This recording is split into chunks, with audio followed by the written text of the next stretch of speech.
En nuestro mensaje anterior, el cual titulamos De impuro a santo, estuvimos viendo el desarrollo del capítulo 9 y el capítulo 10 de este maravilloso libro. Y si tú lo recuerdas, si pudiste acompañarnos, aprendimos de los dos milagros que sucedieron en este capítulo 9 del libro de los Hechos. El primer milagro sucedió en los versículos 32 al 43 porque fueron dos personas. La primera persona, un hombre llamado Eneas, que era un paralítico. Y este hombre fue sanado y vivía en la ciudad de Lida. Lo segundo que menciona Lucas, que fue el escritor bíblico, es que una mujer llamada Dorcas, de otra ciudad llamada Jope, también fue sanada. Pero en este caso, Dorcas no estaba paralítica, sino que Dorcas estaba completamente muerta. Había fallecido. En los dos casos, Lucas dice que Pedro, lleno por el Espíritu Santo, sanó a este hombre Eneas y sanó a esta mujer Dorcas.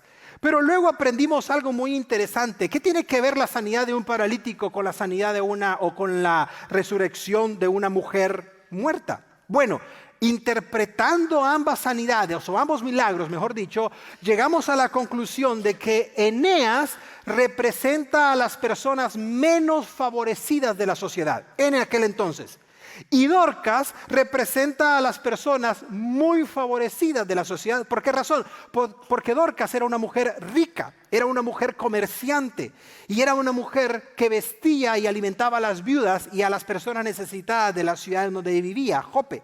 Por lo tanto, lo que Lucas está tratando de enseñar a través de estos dos milagros es que el evangelio no se limita a Jerusalén ni a los judíos, ni a ese círculo de ahí, sino que el evangelio está llegando a otras áreas y alcanzando a otras comunidades, como es a la comunidad menos favorecida, Eneas, y a la comunidad muy favorecida, como Dorcas. ¿Qué tiene que ver esto con todo el mensaje del Nuevo Testamento? Bueno, es muy importante por lo que dice Pablo en Gálatas capítulo 2, versículo 6. Observa lo que dice él: Dios no hace acepción de personas. Entonces, los dos milagros que menciona Lucas en Hechos ratifican el principio de que para Dios no hay acepción de personas, como vamos a ver a continuación. Pero hay una última cosa que nos faltó estudiar en nuestro mensaje anterior y la cual vamos a desarrollar en este mensaje de hoy. Y es el milagro del capítulo 10 del libro de los Hechos. Recuerda, capítulo 9, milagro de una persona paralítica. Capítulo 9, en los últimos versículos, milagro de una mujer fallecida. Capítulo 10, el milagro de la salvación de una persona. Y esto lo vamos a ver a través de un milagro por revelación. Un milagro por revelación. Acompáñame al capítulo 10, versículo 1 del libro de Hechos. Capítulo 10, versículo 1. Verás los versículos proyectados en pantalla, pero siempre te animamos como iglesia a que abras tu Biblia, por favor. En el versículo 1, Lucas está describiendo el contexto de lo que sucedió. Observa lo que dice el pasaje. Había en Cesarea un hombre llamado Cornelio. Y Cornelio, observa la cantidad de detalles. Me encanta Lucas. Recuerda que Lucas era médico de profesión. Recuerda que Lucas pertenecía a una élite académica del tiempo del Nuevo Testamento. Por lo tanto, cuando Lucas escribe, lo hace con abundancia de información. Lo hace con un lenguaje exquisito. Por eso él nos está dando tanta información en este pasaje. Dice que Cornelio era un centurión de la compañía llamada la Italiana. Versículo 2, observa las características que Cornelio tenía. Piadoso, temeroso de Dios con toda su casa, y que hacía muchas limosnas al pueblo, es decir, era un hombre generoso. Y la última descripción que Lucas hace de Cornelio: oraba a Dios siempre. Increíble. ¿Cuántos cristianos no quisieran ser como Cornelio? ¿Cuántos pastores no desearían tener una congregación de cristianos con estas características? Te soy muy sincero. Porque con la descripción que Lucas dice de Cornelio, cualquiera diría: este hombre va directo al cielo. No. Es interesante, y aquí me quiero detener brevemente. Sígueme, por favor. Con esa descripción de hombre piadoso, hombre generoso, hombre que oraba y un hombre que temía a Dios. Cualquiera diría, este hombre es salvo, pero no lo era. Interesante. ¿Qué significa eso? Que muchas personas ahora en día pueden ser filántropos, pueden dar todo su dinero, pero eso no significa que son salvos. Ahora en día puede haber personas que son con una alta moral. Puede haber personas que tienen un nivel de ética muy alto. Nunca han robado, son correctas, son buenos esposos, son buenas madres, son buenos abuelos, tienen sus cuentas exactas, tienen su vida en orden, tienen un buen testimonio, se han dirigido muy bien siempre. Pero eso no significa que son personas salvas, ni que van a ser salvas. Cornelio nos enseña que aparte de una vida moralista, que aparte de una vida con una buena ética, se necesita escuchar el mensaje del Evangelio y creerlo para recibir salvación. De lo contrario no va a suceder. Y no lo digo yo, me remito a la evidencia que vamos a ver a continuación.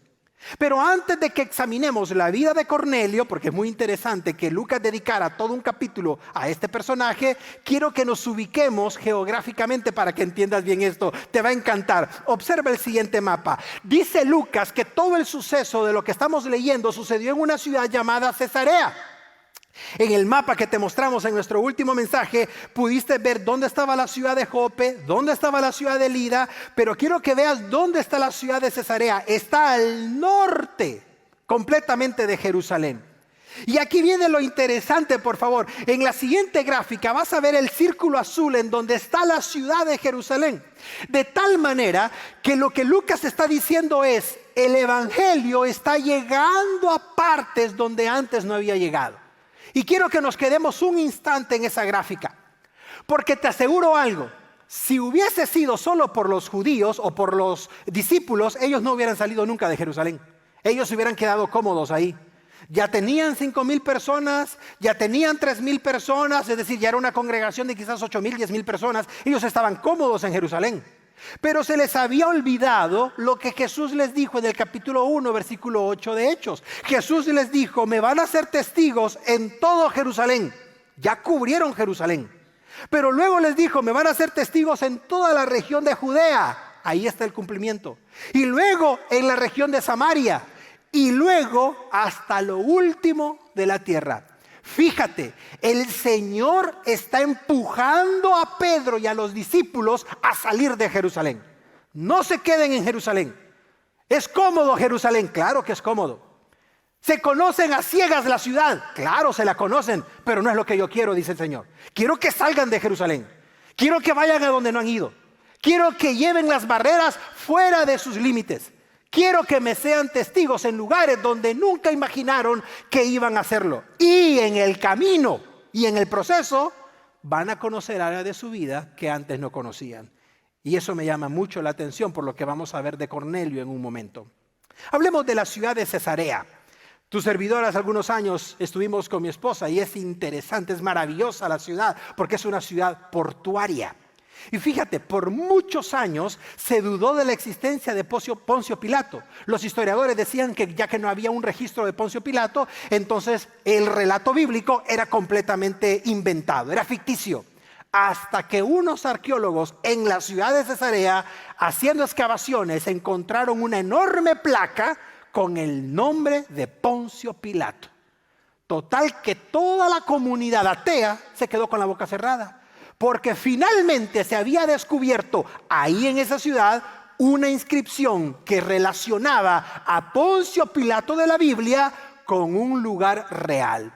Si tú tienes la oportunidad de ir a Cesarea, vas a darte cuenta por qué les encantaba tanto. Era una ciudad maravillosa, el clima fresco. Muchos emperadores mandaron a construir sus casas en piscinas de agua salada, porque era un lugar majestuoso.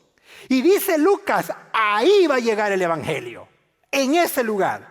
Dicho de otra manera, es como si nosotros pudiéramos comparar alguna ciudad portuaria, llámese Cancún, llámese Puerto Vallarta, o llámese la Riviera Maya, o llámese Ensenada, que no tiene nada que envidiarle a esos lugares. Ahí también tiene que llegar el Evangelio. La ciudad de Cesarea tenía una estrecha relación con el Imperio Romano, porque el emperador de aquel entonces, llamado Augusto César, era muy amigo del rey Herodes, el mismo rey Herodes que intentó matar a Jesús cuando él nació. Lo que hizo el rey Herodes en agradecimiento y pleitesía para el emperador romano es que le llamó a la ciudad Cesarea en nombre y honor al emperador Augusto César. Comenzó a construir edificios maravillosos, había una arquitectura romana preciosa, había unos lugares para que los caballos compitieran, lo cual hasta el día de ahora están. Es decir, Cesarea era una ciudad floreciente, tanto económica como culturalmente. Y ahí en esa ciudad había un hombre llamado Cornelio.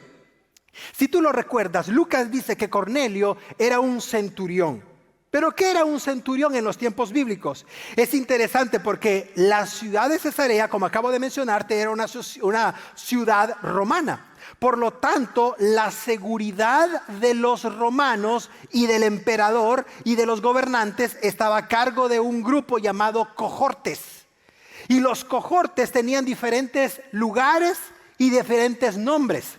Y los datos históricos nos muestran que había un grupo de cohortes llamado la italiana.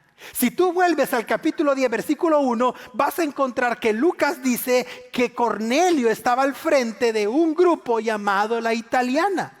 Entonces me encantan los datos históricos que Lucas presenta, porque Lucas nos dice, él estaba al frente de un grupo llamado la italiana, y la historia nos dice, había un grupo de cohortes, es decir, de soldados romanos que tenían como nombre la italiana y que estaban en la ciudad de Cesarea.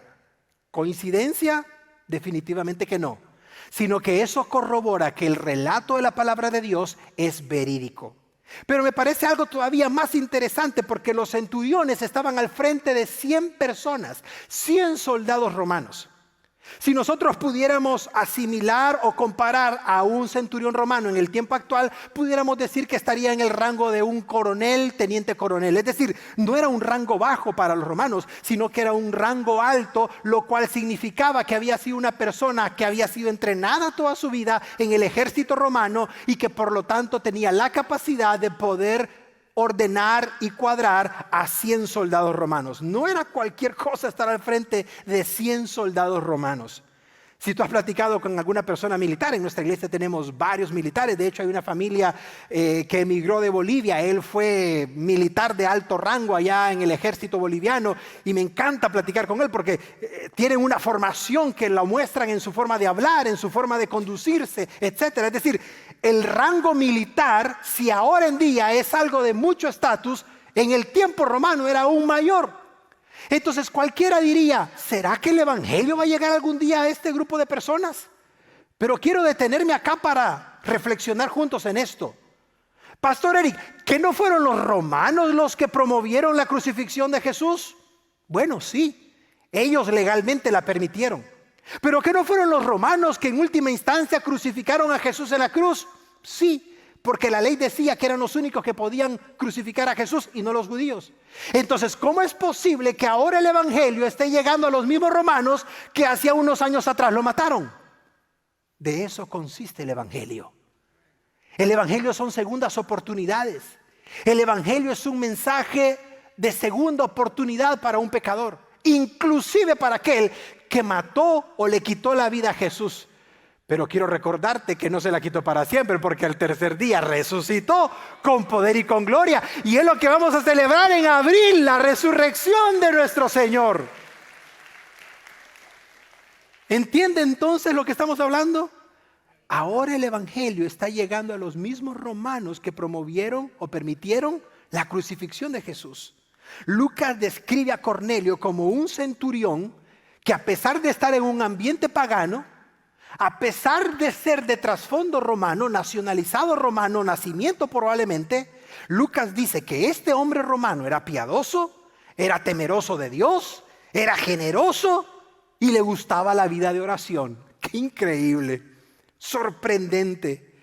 Como te dije hace un momento, cualquier cristiano desearía por lo menos imitar 2 o 3 características de las que Cornelio tenía. Son características que nosotros debemos de imitar de igual manera.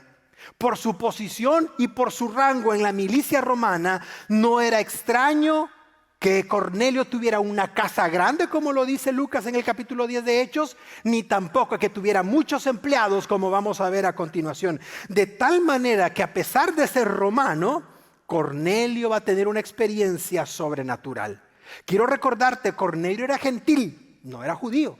Es decir, no tenía nada que ver con el pueblo de Israel y no tenía nada que ver con el mensaje del evangelio, porque todavía no lo había escuchado. Pero qué interesante, Dios escogió a un pagano llamado Cornelio para que tuviera una revelación especial de parte de Dios. Es que a mí en lo personal yo no puedo entender eso. Y me encanta que tú y yo no lo podamos entender. Porque ¿cuántos de nosotros le diríamos a Dios, ay Señor, este no? Si tú conocieras lo que ese es. Y Dios dice, pues porque lo conozco, lo quiero escoger.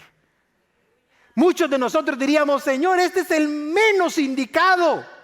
Y Dios dice, para ti, para mí es el indicado. Para mí es la indicada. Señor, no escojas a este porque ni te imaginas lo que me ha hecho. Si es que le tengo una lista, Señor. Y el Señor quizás dice, bueno, yo también tengo la tuya. ¿Quieres que intercambiemos listas? Te digo algo, nosotros muchas veces actuamos como Pedro más adelante.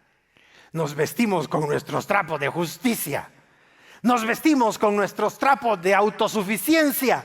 Nos vestimos con nuestros trapos de cristiano. Y descartamos a aquellos que creemos que no pueden tener perdón o segundas oportunidades. Lejos sea de ti esa actitud. Porque te puede dar una gran lección el Señor como se la dio a Pedro. Me pareció interesante lo que Lucas dice que sucedió en el versículo 4, leyendo más adelante, cuando Cornelio de repente tuvo una revelación especial. Y la revelación de Dios fue lo siguiente: escuchó una voz que le dijo, Cornelio, tus oraciones y tus limosnas han subido para memoria delante de Dios. Qué interesante. Un ángel le dice a Cornelio, lo que tú has hecho y creías que nadie lo sabía, Dios lo sabe. Y sobre todo, tus oraciones y tus limosnas. Es decir, tu generosidad ha sido evidente para con el Padre. Y es probable que tú te preguntes en este momento lo que te aclaré hace un instante. Entonces, ¿las personas que se portan bien son salvas? No la son, o no lo son.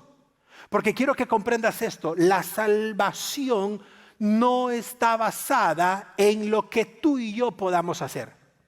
No está basada en nuestro buen comportamiento. Y no está basada la condenación en nuestro mal comportamiento. Lo vamos a ver al final del mensaje. Sino que la salvación está basada cuando tú crees de todo corazón en el mensaje del evangelio. Ahora, cuando tú lo crees, hay un cambio. Claro que hay un cambio.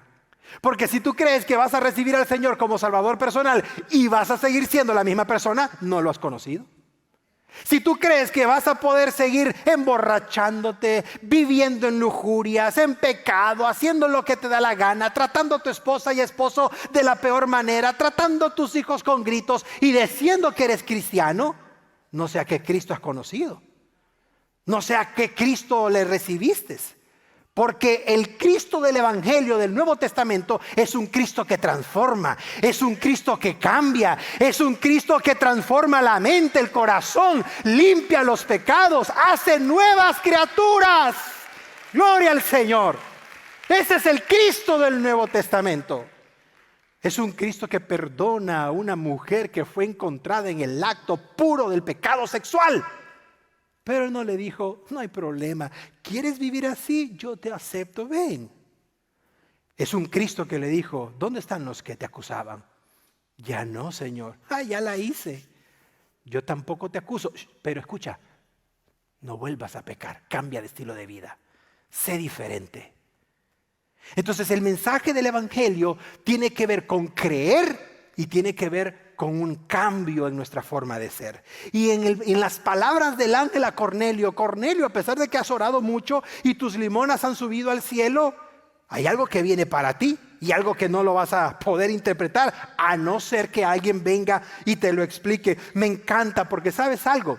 Dios estaba preparando el corazón de Cornelio. Dios estaba preparando el corazón. ¿Por qué Cornelio era piadoso? ¿Por qué Cornelio era un buen jefe? ¿Por qué Cornelio era un buen centurión? ¿Por qué Cornelio daba limosnas? ¿Por qué Cornelio tenía buen testimonio con los romanos y con la ciudad? Porque Dios ya estaba trabajando en su corazón. Entonces, ¿qué significa eso? Que Dios trabaja previamente con las personas. Tú puedes decirme el día de hoy, pastor, yo ya tengo varias semanas viniendo a la iglesia, pero todavía no he recibido al Señor, porque yo sé cuándo. Es lo que tú crees. Dios ya está trabajando en tu vida.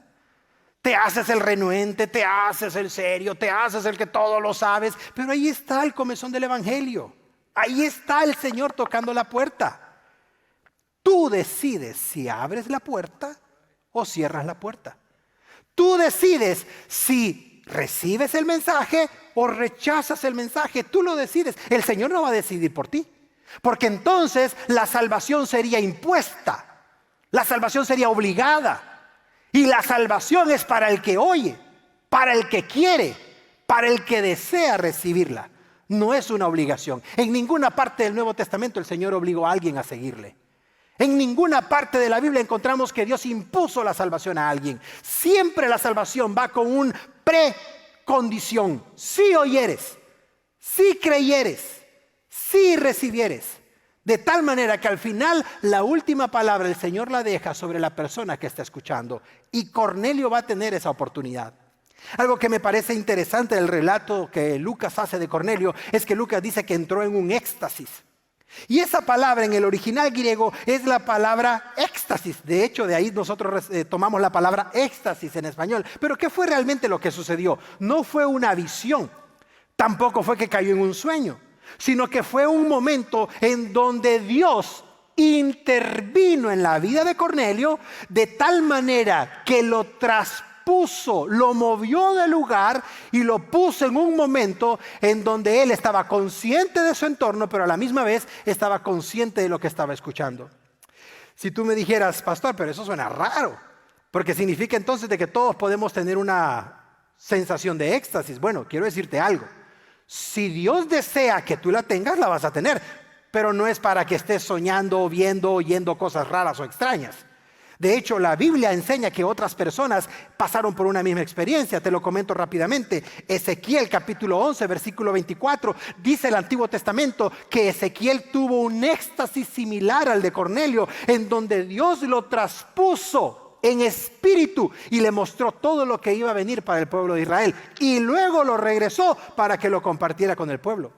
No fue el único Ezequiel, sino que también Esteban pasó por la misma experiencia. Si tú lo recuerdas, cuando Esteban estaba siendo apedreado, agonizando, dice Esteban en el capítulo 7, versículo 55 de Hechos, que él vio los cielos abiertos y vio a Jesús a la diestra del Padre. Él tuvo la misma experiencia que Cornelio. Es decir, es un momento en donde hay una pausa de la realidad. Y en esa pausa Dios muestra un plan o un propósito específico para una persona. Y el último caso, para que te quede grabado este punto, el de Juan. Él, cuando estaba en la isla de Patmos, tú lo recuerdas, siendo desechado por los romanos, dice Juan en el capítulo 1, versículo 10 de Apocalipsis, que él recibió por revelación todo el libro entero en una experiencia similar a la que Cornelio está experimentando.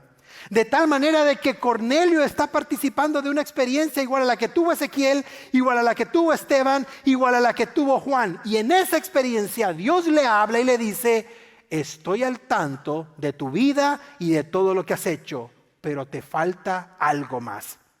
Lo que a mí me parece sorprendente es que a la misma vez que Dios estaba trabajando con Cornelio, Dios estaba trabajando con Pedro también. Lo hemos dicho muchas veces, Pedro, de acuerdo a los relatos del Nuevo Testamento, era una persona dura de carácter. Era una persona con un carácter intempestivo. Pedro era de los que hablaba y luego pensaba. Un poco parecido a los esposos de ahora en día, ¿no es cierto? No, y muchas esposas también, no se quedan atrás. Era de esas personas que antes de hablar no pensaba, sino que soltaba lo que pensaba y luego decía, ups, metí las 4. En este caso, Pedro era una persona vestido de religiosidad, como lo vamos a ver a continuación. Porque Pedro estaba en otra ciudad, ¿recuerdas el mapa? Esto sucedió en Cesarea, al norte de Jerusalén. Pedro está en Jope. Ahí lo dejamos en el capítulo 9 al final. Entonces, mientras Dios está trabajando con Cornelio en Cesarea, está trabajando con Pedro en Jope. Y lo que sucede es que Pedro, a la hora de la mañana, tuvo un ayuno y oración y sintió mucha hambre. Y en el momento tuvo un éxtasis similar al de Cornelio. Y observa lo que le dijo el Señor en el versículo 13 del capítulo 10. Pedro, levántate, mata y come. La indicación era por la visión o la experiencia espiritual que tuvo Pedro. Vio un lienzo, dice él, y en el lienzo todos los animales cuadrúpedos y los animales que no se pueden comer. Te cuento algo, si tú siguieras al pie de la letra la ley judía, tú nunca más volverías a comer ningún animal con pezuña hendida. No podrías. Imagínate, si te gustan los mariscos, jamás podrías volver a comer mariscos. Si te gusta el conejo, jamás podrías volver a comer conejo.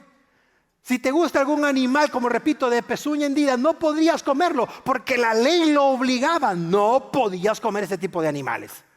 Imagínate ahora Pedro viendo un lienzo con cabras, con cerdos, con pezuñas, con mariscos, con cócteles. Ah, ya te acordaste de allá, ¿verdad? De allá de tu rancho. Es Sinaloa, pastor. Y la voz que le dice, Pedro, mata y cómetelo. Imagínate la reacción religiosa de Pedro. No, Señor, nunca he comido eso. Y es cierto, Pedro le dice a la voz, Señor, yo nunca he comido eso. ¿Cómo voy a matar eso si eso es impuro? Eso no puedo comerlo. Yo soy una persona santa. Yo soy pastor de Shadow Mountain. Y me encanta lo que le dijo el Señor. Ay, Padre, cachetada de guante blanco. Observa lo que dice el versículo 15. Pedro, no llames común a lo que yo he hecho limpio. No lo hagas, Pedro. Yo he limpiado todo lo que estás viendo en esa visión y en ese lienzo. No llames común o impuro a lo que yo he limpiado. Y te digo algo, ahí estabas tú y ahí estaba yo, representado en ese lienzo. Personas que no éramos dignos de recibir la salvación. Y lo hemos dicho tantas veces, si tú tienes la oportunidad de ir a Jerusalén, te animo a que vayas al centro de Jerusalén, a uno de los barrios ortodoxos de Jerusalén y te pongas a platicar con las personas. A pedradas te van a sacar. Y si te subes a un autobús y si te sientas de un lado, la persona inmediatamente se va a levantar y se va a ir del otro lado, porque eres gentil y porque no eres digno de que ellos te hablen y muchas otras cosas más. No estoy exagerando. Cuando estuvimos hace unos años atrás, después de casi 2 semanas de estar ahí, una persona se puso a hablar con nosotros en una placita de Jerusalén. Y me sorprendió tanto que yo le dije, oiga, le agradezco tanto porque tenemos tantos días aquí y nadie ha tenido la amabilidad ni de decirnos buenos días. Y me dijo él, ¿tú sabes por qué? ¿Por qué? Porque eres gentil y nosotros somos judíos, me dijo. Esa fue la respuesta. Y para el pueblo judío, los gentiles no valen nada. Pero yo he tenido la oportunidad de viajar por otros países y sé lo feo que es estar en un lugar en donde no te saluden. Así es que por eso vine a acercarme a ustedes y saludarlos. La única persona que nos saludó. Entonces, yo te cuento esto porque cualquier persona que lee el relato bíblico diría, ay, esa es una exageración de Lucas. No, hasta el día de ahora se mantiene. Y lo que está diciendo Lucas en el pasaje es que Dios le dice a Pedro, Pedro, no llames común o inmundo a lo que yo ya limpié. Y me llama la atención porque ahora lo que el Señor le está diciendo a Pedro es, Pedro, todos esos animales que tú crees que son impuros, ahora forman parte de la iglesia. Ahora ya son abiertos, ya tienen la puerta abierta para recibir el evangelio como ustedes lo recibieron en Jerusalén también. Imagínate el escenario. Lucas ha viajado 10 horas caminando desde Jope hasta Cesarea. Y va directamente a la casa de Cornelio. Y va directamente a donde este hombre... Yo me imagino que el pobre Pedro tuvo un ataque cuando vio de quién se trataba. Voy a entrar a la casa de un romano. Y no me gustan los romanos. Tengo malas experiencias con los romanos. ¿Ya te ha pasado eso con algún grupo étnico? Recuerdo hace un tiempo atrás, no voy a entrar en detalles porque no viene al caso, pero recuerdo hace un tiempo atrás que una persona, cuando estábamos hablando, él era americano, tu servidor, obviamente no puedo ocultar el nopal, y esta persona me dijo, cuando yo iba a comenzar a hablar, me dijo, stop. Y yo dije, algo dije mal. Don't speak Mexican, me dijo. Ay, a mí me temblaba el brazo así, mira. Y yo, quieto, quieto. Y te va a dar más risa cuando te diga que era cristiano. Ya está con el Señor, creo yo, por cierto. Ya está con el Señor. Espero que haya llegado, ¿no? Pero es algo real que me sucedió. Y Pedro está llegando a la casa de Cornelio, soldado romano. Casa llena de soldados romanos. Casa llena de ciudadanos romanos. Y Pedro, trágame tierra, ¿qué estoy haciendo aquí? Me van a tomar la foto y va a subir a Facebook esto. Ya perdí todo el rating y los que me siguen. Pero Dios ya le había dicho a Pedro, no llames impuro a lo que yo ya limpié, Pedro. Y cuidado con que te vengas de regreso. A donde te mando, quiero que entres y quiero que hagas lo que te voy a decir que hagas, Pedro. Y me llama la atención porque Pedro fue obediente, quizás a regañadientes, pero lo hizo.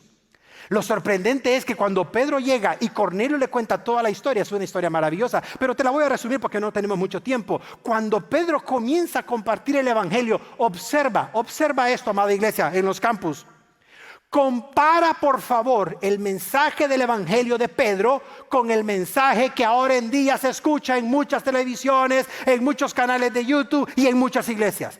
Supuestamente es el mensaje del evangelio. Pero compara la estructura del mensaje del evangelio que Pedro predicó con lo que actualmente ahora en día se escucha. Lo primero que Pedro hizo delante de esa casa llena de soldados romanos y llena de ciudadanos romanos fue presentar a Cristo. Lo primero. Ay, eso me impacta.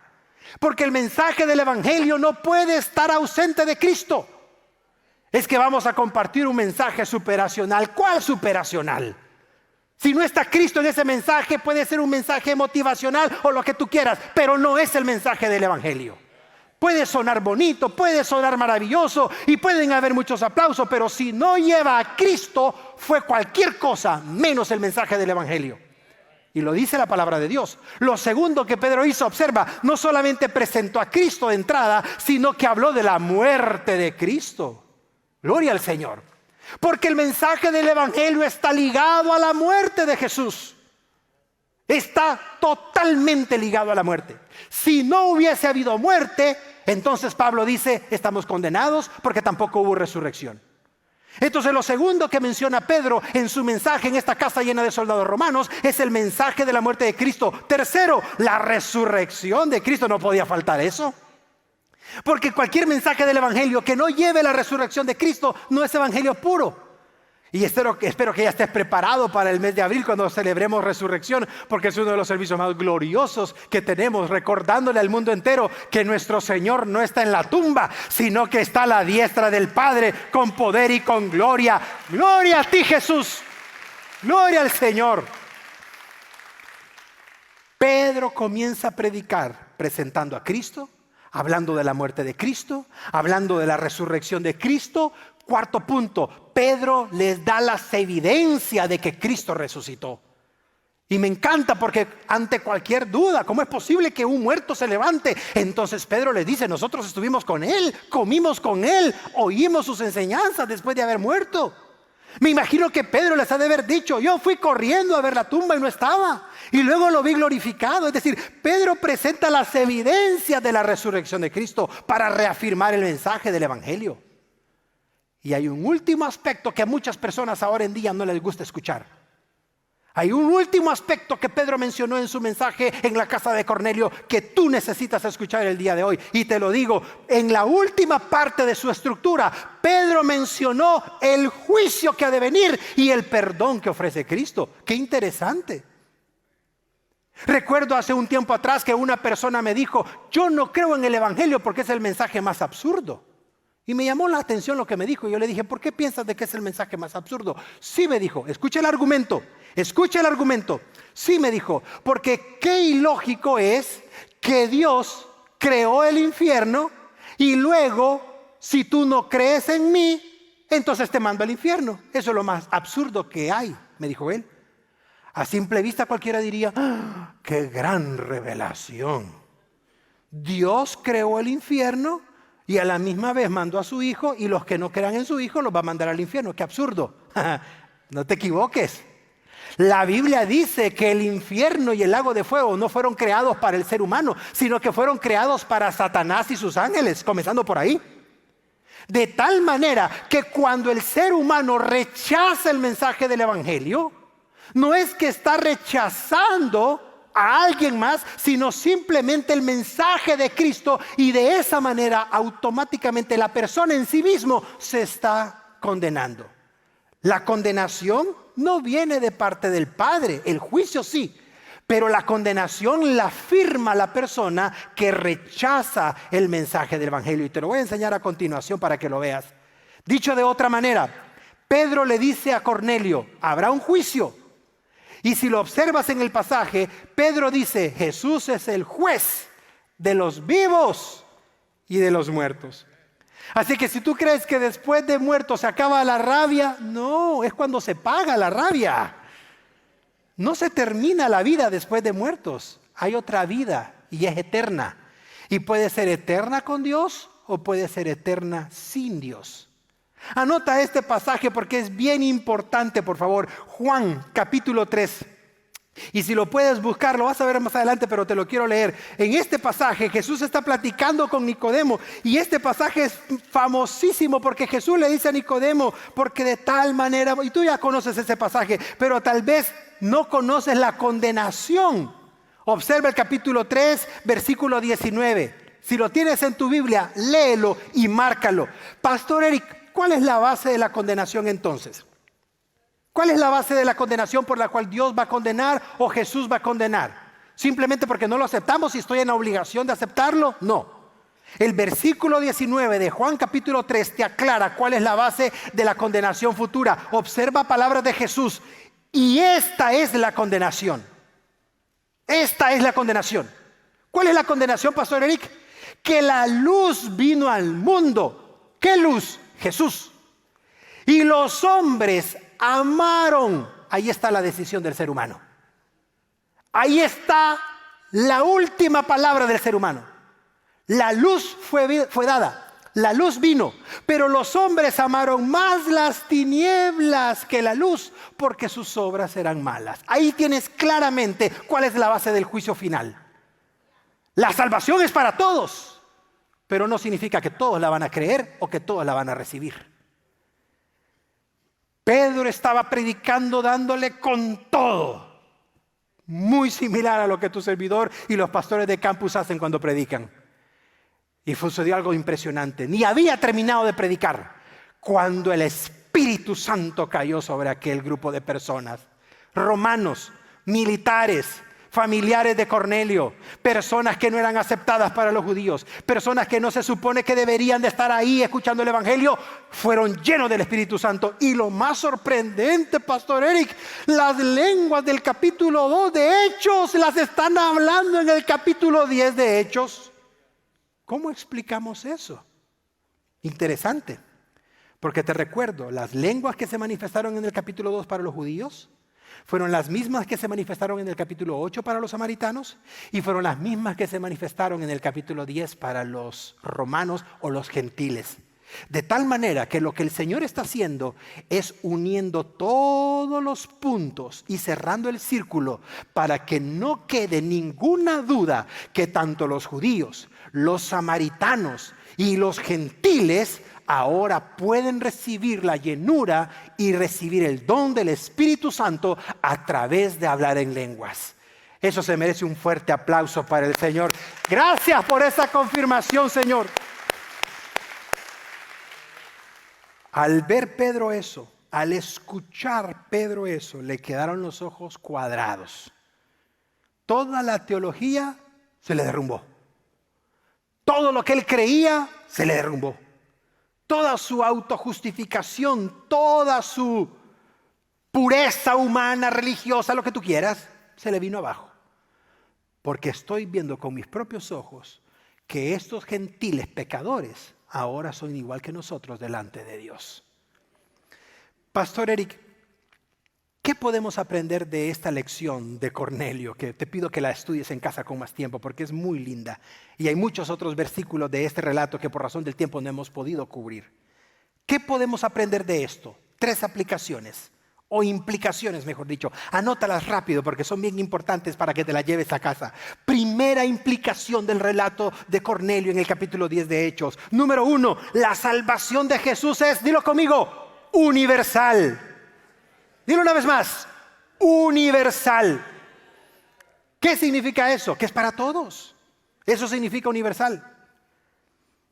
Antes de servir de pastor, el Señor me permitió viajar bastante extensamente por el país de México. Y te puedo asegurar algo. Hay mucho racismo de las personas del centro del país y del norte con las personas del sur del país. No me lo contaron, yo lo viví, yo lo observé.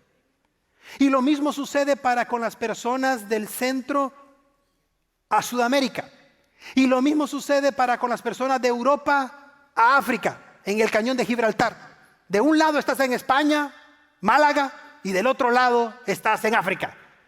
Y hay un gran rechazo. Y lo mismo con diferentes tipos de personas, ya sea Ucrania o Rusia o cualquier otro país. Hay un choque cultural tremendo. Pero hay una verdad, que el Evangelio es universal. El Evangelio es para todas las personas. Y ahí es en donde yo tengo que decir, Dios mío, yo no quisiera que se salvaran esta persona, pero Dios dice, yo sí quiero que se salven. Yo no quisiera que se salvara mi suegra, pero yo quiero que se salve. Y se va a salvar. Ya no hablemos del perdón, que es otra área que en su momento la podemos tocar y mencionar. La salvación es universal. Te cuento algo rápido, tal vez no lo observaste, pero quiero que lo anotes si puedes rapidito en los minutos que nos quedan. ¿Te acuerdas de los 3 hijos de Noé? Sem, Cam y Jafet. Después de que hubo el diluvio, Noé se quedó con 3 hijos, Sem, Cam y Jafet. De los 3, uno se portó muy mal. Y lo puedes ver en el relato bíblico de Génesis.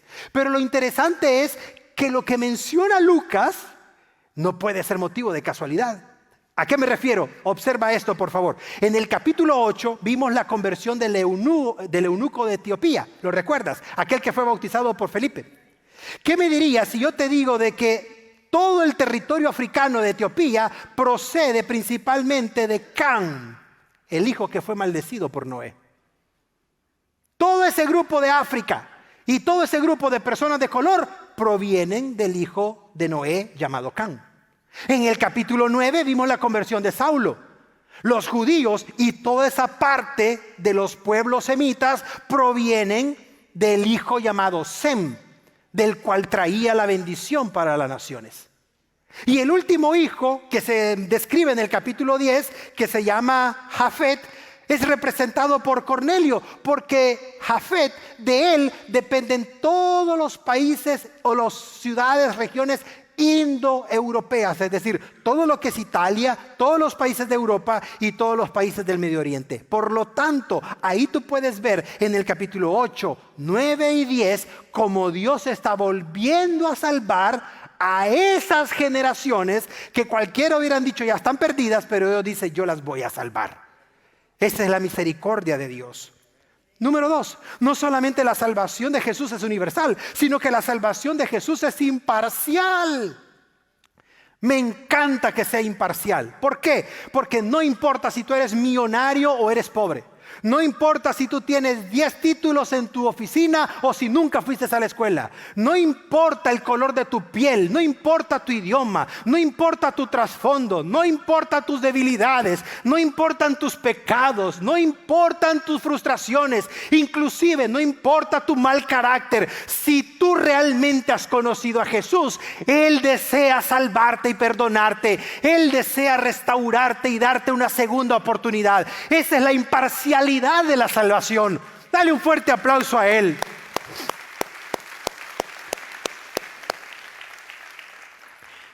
La Biblia menciona que el Padre no tiene hijos predilectos. Las mamás y las abuelas tienen nietos predilectos. Vamos a decirlo. A todos les dan $1, pero al que más mal se porta, $5. $10. Y como que nada pasó, ¿verdad? Dios es imparcial totalmente. No hay nada, escúchame, Padre, no hay nada que yo pueda hacer que haga que Dios me ame más. Y no hay nada que yo deje de hacer que haga que Dios me ame menos. Dios nos ama de forma imparcial. Pero eso no significa que Él va a estar de acuerdo, contento o satisfecho si sus hijos se portan mal. Y esa es otra área. Gálatas capítulo 3, versículo 28. Me encanta este pasaje para que lo anotes al margen de tu Biblia. Ya no hay judíos, ya no hay griegos, ya no hay esclavos, ya no hay libres, ya no hay varones, ya no hay mujeres, porque todos somos, ¿qué, iglesia? Dilo fuerte. Uno en Cristo Jesús. Dale un fuerte aplauso al Señor. Este aplauso es para ti, Padre. Mira, si tú tienes problemas con otras etnias u otros grupos étnicos, yo no sé cómo le vas a hacer en el cielo. De veras, porque la Biblia dice que en el cielo de toda tribu, lengua y nación van a estar en el cielo. Entonces yo fuera mejor afilando mi corazón para con Dios correctamente, porque pues de pronto no te veo allá, Y vas a tener que venir al curso de evangelismo del viernes para reconfirmar que sí vas a llegar. La salvación de Jesús es universal, la salvación de Jesús es imparcial y con esto terminamos. La salvación de Jesús es opcional. ¿Me obliga a Dios a ser salvo? No, como lo leíste hace un momento de Juan 3:19. Es opcional. ¿Por qué razón? Porque la base del juicio es que la persona decida por sí mismo. Dios condena en base a la elección de la persona. Y es interesante, si volvemos a repetir el pasaje en pantalla, y esta es la condenación, que la luz vino al mundo, pero los hombres decidieron, optaron, quisieron más las tinieblas que la luz, porque las obras que había en el corazón de ellos eran malas. Por lo tanto, no te olvides de esto, querido amigo, amiga, visitante que nos escuchas, que nos ves o que estás en cualquier parte del mundo, que vas a ver este video, que vas a ver este mensaje, lo vas a escuchar por radio o por televisión. Al final, la decisión de abrir tu corazón es tuya. Dios no te va a abrir el corazón a la fuerza. Para que lo comprendas mejor, permíteme finalizar este mensaje con una pintura muy famosa llamada La Luz del Mundo. Si te gusta la pintura, probablemente la has visto o escuchado antes. Pero de lo contrario, estoy seguro que muchas personas ignoran de esta maravillosa pintura. Esto fue pintado por el británico William Holman Hunt en 1853, si no mal lo recuerdo. En esta pintura, tú la puedes ver, es una pintura hermosa, impactante del siglo XIX. Le tomó 2 años completarla y actualmente se encuentra en exhibición en la Catedral de San Pablo en la ciudad de Londres, Inglaterra. Si lo observas, y en continuación, o ya lo estás viendo en pantalla, si lo observas cuidadosamente, vas a notar que la pintura tiene un pequeño detalle, no error, detalle. Y es que la puerta no tiene manecilla por el lado de afuera. La puerta no tiene manecilla por el lado de afuera. Años después de que la pintura fue hecha, una persona le dijo al pintor Hunt que él había cometido un error al olvidar hacer la manija en la puerta de afuera. A lo que él respondió lo siguiente, observa lo que él dijo. La puerta representa el corazón de las personas y solo se puede abrir por dentro y no por fuera. Por eso no le hice manecillas por fuera, sino solo por dentro. Impactante, ¿no es cierto? Esa pintura él la hizo después de haber leído Apocalipsis 3:20. Yo sé que me vas a decir, pero eso es para los cristianos. Sí, pero también aplica para los no creyentes. Dice el Señor en Apocalipsis 3:20, he aquí yo estoy a la puerta y llamo. Si alguno, observa la condicionante, Si alguno oye mi voz, ¿quién va a abrir la puerta? Iglesia, dilo fuerte. La persona que oye. Dios no abre la puerta. Jesús no abre la puerta. El que oye y abre la puerta, el resultado es que voy a entrar, voy a cenar con Él y Él va a cenar conmigo. Pero Dios no te va a obligar a que cenes con Él si tú no lo deseas.